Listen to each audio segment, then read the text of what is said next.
भगवत गीता में भी ये लिखा गया है कि गलत इंसान को मारना कोई पाप नहीं है, तो कुछ काम ऐसे होते हैं जो गलत होते हुए भी गलत नहीं होते। अपने क्लाइंट से ये सारी बातें सुनकर वकील भी सोच में पड़ गए, क्योंकि एक तरफ अक्यूज्ड क्रिमिनल गीता की बातें कर रहा था और दूसरी तरफ उसी इंसान ने 40 साल की उम्र में 40 लोगों को एकदम बेरहमी से मारा था। पत्थर दिल इंसान भी खून और लाश जैसी चीजों को देखकर डर जाए, लेकिन ये इंसान जहां पर शिकार करता उसी कमरे में अपना खाना बनाकर भी खाता। ये एक ऐसा इंसान था जो जब अरेस्ट हुआ उसके चेहरे पर थोड़ी सी भी झिझक नहीं थी। He was as calm as a monk, but the things that he has done would make any monster feel ashamed of himself.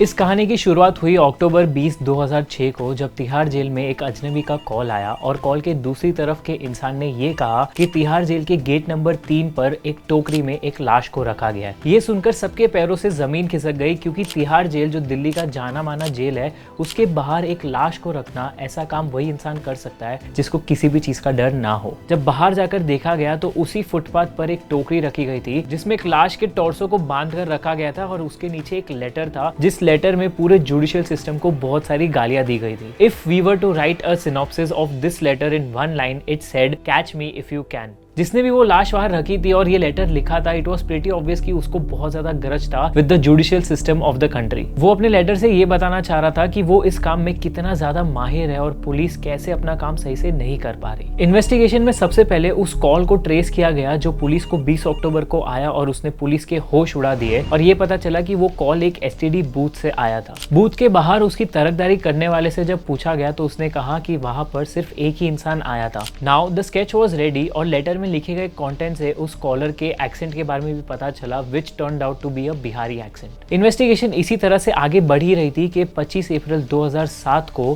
फिर एक बार पुलिस की घंटी बजी। वही आवाज, वही स्टोन कोल्ड टोन, इशारा सही था। तिहाड़ जेल के गेट नंबर 3 के बाहर फिर एक बार उसी स्पॉट पर एक लाश रखी गई थी। The body was tied so tightly कि वहां पर मौजूद एक भी पुलिस उसे खोल नहीं पा रहा था। तभी भीड़ में से एक आदमी ने आकर ये कहा कि वो इस बॉडी को खोल सकता है और उसने अपने चाकू से इस बॉडी को खोल दिया। तो बात यह है कि पुलिस और इतने सारे लोग होने के बावजूद the person who unwrapped the body was the killer himself. Body का सिर्फ टॉर्सो तिहाड़ जेल के यहाँ मिला, बाकी सारे body parts were at Hazari court. Police की एक स्पेशल यूनिट फॉर्म की गई थी टू इन्वेस्टिगेट दिस केस, क्योंकि क्रिमिनल जस्टिस सिस्टम को ये पता चल चुका था कि ये कोई साधारण मर्डरर नहीं है, लेकिन ये एक साइकोपैथिक सीरियल किलर था जिसे अपने काम पर बहुत गुरूर था। केस को सॉल्व करना और ज्यादा डिफिकल्ट हो जा रहा था क्योंकि बॉडी को आइडेंटिफाई नहीं किया जा रहा था। Both the bodies that were found at Tihar jail were headless. Police को कोई भी आइडिया नहीं था कि ये बॉडी किसकी थी और इनकी जान कहाँ ली गई थी। अब पूरे दिल्ली में इस सीरियल किलर की तलाश शुरू हो गई थी और तभी ही पुलिस को और एक न्यूज मिलती है कि तिहाड़ जेल के गेट नंबर 3 के वहां और एक सरकटी लाश मिली है विद अ लेटर। चिट्ठी में उस किलर ने पुलिस के लिए ये लिखा था कि उसे पकड़ने के लिए एक बहुत बड़ा इनाम रखा जाए, because he had pride of what he was doing. उसने ये भी लिखा कि वो 7 से 8 सालों से मर्डर करते आ रहा है and when he does not do a murder उसका दिमाग खराब हो जाता है। किलर की इस बात से ये पता चलता है कि उसके अंदर साइकोपैथिक ट्रेट्स है और डर इस बात का था कि अगर वो साइकोपैथिक है तो वो अपने इसी पैटर्न को फॉलो करते करते और भी ज्यादा क्राइम्स कमिट करेगा। अब बात करते हैं अबाउट द इन्वेस्टिगेशन। पुलिस पर इस केस का तनाव बढ़ते ही जा रहा था कि तभी उन्हें याद आया कि 1998 में एक ऐसा ही सिमिलर केस हुआ था जब तिहाड़ जेल के बाहर एक सरकटी लाश मिली थी और बाकी के बॉडी पार्ट्स सारी जगह फैलाए गए थे। इस केस में एक सस्पेक्ट को अरेस्ट किया गया था, लेकिन ये केस सिर्फ 3 साल तक ही चला क्योंकि पुलिस को कोई भी एविडेंस नहीं मिला था, तो मजबूरन इस केस को बंद करना पड़ा। अब जब इन्वेस्टिगेशन आगे बढ़ रही थी तब पुलिस के जासूस से ये पता चला कि आजाद नगर में उसी हुलिये का एक इंसान एक डॉक्टर के क्लिनिक पर रेगुलरली विजिट किया करता। पुलिस की टीम नरेंद्र पहलवान के लीडरशिप में आगे बढ़ रही थी and the very next day they reached at the doctors clinic और वहां पर इंक्वायरी करने के बीच ही उस सीरियल किलर का कॉल आया था डॉक्टर को to fix an appointment for the very next day. Doctor को पूछने के बाद ये पता चला कि उस इंसान का नाम चंद्रकांत झा था। चंद्रकांत की 5 बेटियां थी जिनकी डिलीवरी उसी हॉस्पिटल में उसी डॉक्टर के हाथों हुई थी। डॉक्टर से ये पता चला कि चंद्रकांत डॉक्टर के ब्रदर इन लॉ को भी मारने की कोशिश कर रहा था।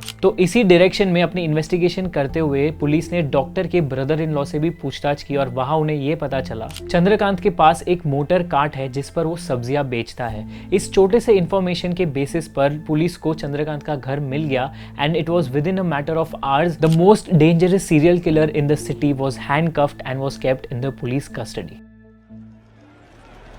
ये है सीरियल किलर चंद्रकांत झा। 2006 और 2007 में तिहाड़ जेल के आसपास एक के बाद एक सरकटी लाशों के मिलने से खौफ फैल गया था। कातिल लगातार पुलिस वालों को फोन पर धमकी भी दे रहा था। यही चूक चंद्रकांत को महंगी पड़ी और चंद्रकांत पकड़ा गया।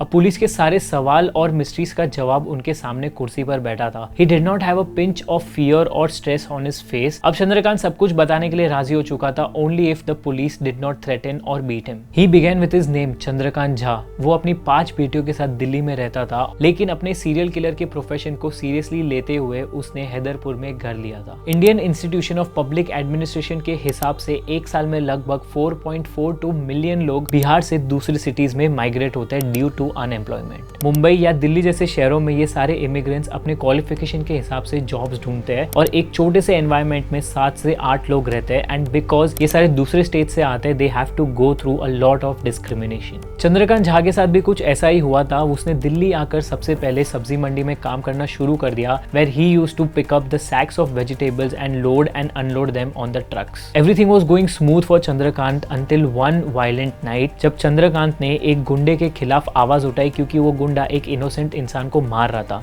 लेकिन आवाज उठाने पर उस गुंडे ने चंद्रकांत को ही मार दिया and Chandrakant almost kissed the feet of death. He gathered himself up, admitted himself in the nearby hospital and learned his lesson. उसे पता चल गया था कि being the one with power is the most important thing. उसके सिवा उस जैसे इमिग्रेंट की वैसी ही हालत होनी है जैसे उस रात हुई थी। रिकवर होने के बाद चंद्रकांत ने मार्शल आर्ट्स सीख लिए। जिस रात लोकल गुंडे ने उसकी ये हालत की, उसी रात अपनी अधमरी हालत में उसने तय कर लिया था कि इसके आगे वो किसी और को उस पर हक जमाने नहीं देगा। जहाँ चंद्रकांत काम किया करता वहाँ पर भी उसके यूनियन लीडर के साथ उसकी काफी वायलेंट हिस्ट्री रही। वहाँ के यूनियन लीडर सारे लेबरर्स से एक सर्टेन अमाउंट लिया करते which Chandrakant found waste because it was his hard earned money. एक दिन चंद्रकांत ने उस यूनियन लीडर को पैसे देने से इनकार कर दिया जिसकी वजह से उन दोनों के बीच हाथापाई हो गई, जिसकी वजह से उस यूनियन लीडर के हाथ में एक कट आ गया and Chandrakant was arrested. Chandrakant की बीवी को भी इस मामले में अरेस्ट किया गया था जिसका इससे कुछ लेना देना नहीं था एंड चंद्रकांत के साथ जेल में बहुत बुरा बर्ताव हुआ करता। Sometimes he was stripped naked and sometimes he was given less food. Jail से निकलते ही चंद्रकांत ने सबसे पहले पंडित जो वो यूनियन लीडर था उसको अपना पहला शिकार बनाया और 1998 में जो बॉडी तिहाड़ जेल के बाहर मिली थी वो उसी यूनियन लीडर की थी and that's how the pattern begin. Chandrakant ने 2003 में उमेश और शेखर नाम के 2 लोगों की जान ली और फिर 2006 और 2007 में उसी पैटर्न को कंटिन्यू किया। टिल डेट ये तीनों मर्डर्स का कोई एविडेंस नहीं मिला था पुलिस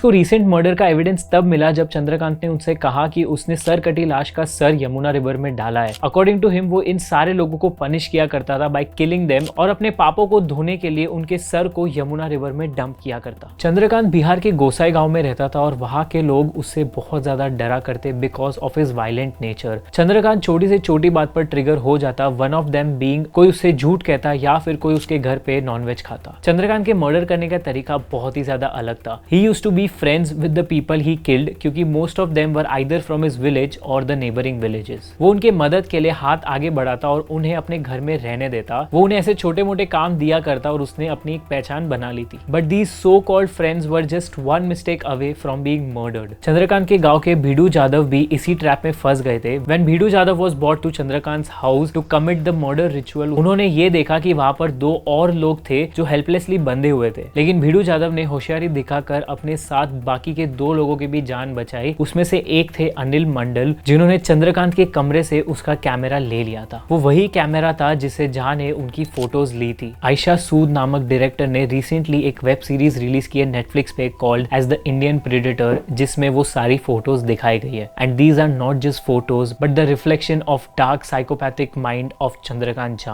अपनी कहानी बताते वक्त चंद्रकांत के चेहरे पर बिल्कुल भी रिग्रेट या डर नहीं था। तो अब सवाल ये आता है कि किसने चंद्रकांत को दिल्ली का सबसे भयानक सीरियल किलर बनाया। Well this goes back in his upbringing at Gosai. Chandrakant का ये कहना है कि उसकी माँ उसके प्रति बहुत ज्यादा इग्नोरेंट थी और हमेशा उसकी आवाज को दबाया जाता। Then after coming to Delhi Chandrakant के साथ कुछ ऐसे इंसिडेंट्स हुए which made a violent person into a butcher. तो जब हम मेंटल हेल्थ की बात करते हैं तो usually celebrities, upper middle class और रिच लोगों की ही बात होती है and we ignore the labour class जिसमें चंद्रकांत जैसे कई सारे लोग आते हैं। Not that someone someone's mental health needs to be prioritized over someone else's mental health, लेकिन इमिग्रेंट्स के मेंटल हेल्थ के बारे में सोचना बहुत ज्यादा जरूरी है। Due to their rough life these immigrants go through a lot of mental issues. आज चंद्रकांत अपनी जिंदगी जेल में बिता रहा है, लेकिन आज भी गोसाई गांव के लोग और वो लोग जो चंद्रकांत के जाल से बच चुके थे वो इसी डर में है कि अगर किसी दिन चंद्रकांत पेरोल पर बाहर निकले और उन सबसे बदला ले तो क्या होगा। So that's it for today's video. आपको क्या लगता है मेंटल हेल्थ इश्यूज कितने ज्यादा इंपॉर्टेंट है for immigrants? Let us know in the comments. और अगर ये वीडियो पसंद आया हो तो do not forget to like and share and subscribe to big brain co for more such videos.